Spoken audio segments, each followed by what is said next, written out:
The ultimate tournament of everything. Welcome to the Ultimate Tournament of Everything, where we take one random competitor off Wikipedia and read the article to you so you don't have to read it.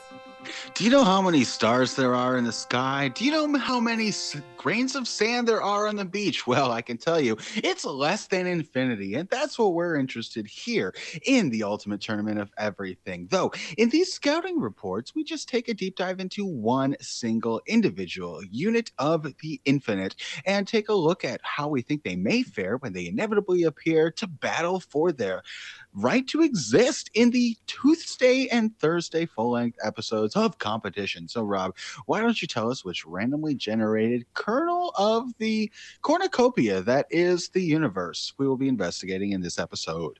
Our random unit of infinity, which is probably also a unit of measure, is the HMS Sandfly from 1911.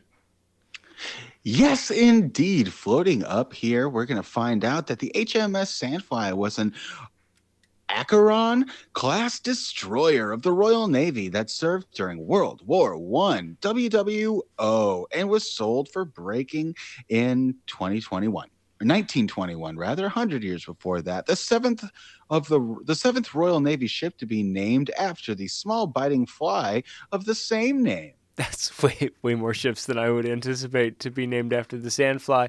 But here we Yeah. go.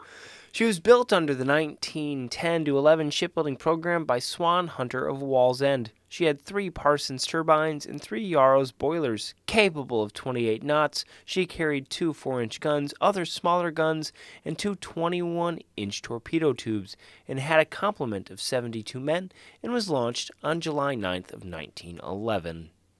And compliments of 72 men will get you everywhere. Now, the Sandfly served in with the first destroyer flotilla from 1911, and with her flotilla joined the British Grand Fleet in 1914 on the outbreak of the World War I. She was present on the 28th of August in 1914 at the Battle of Heligoland,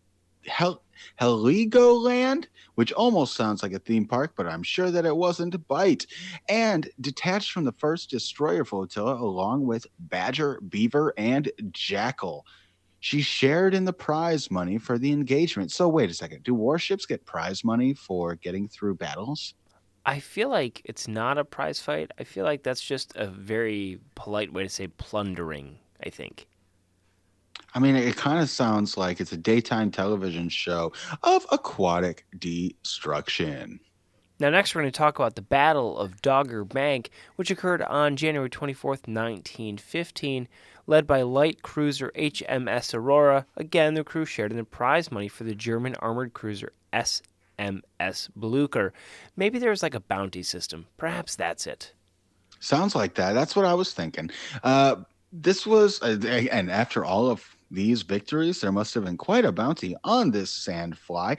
Sandfly was one of 7 destroyers to go with the first destroyer flotilla when it was transferred to the Grand Fleet to screen the 3rd Battle Squadron in November of 1916.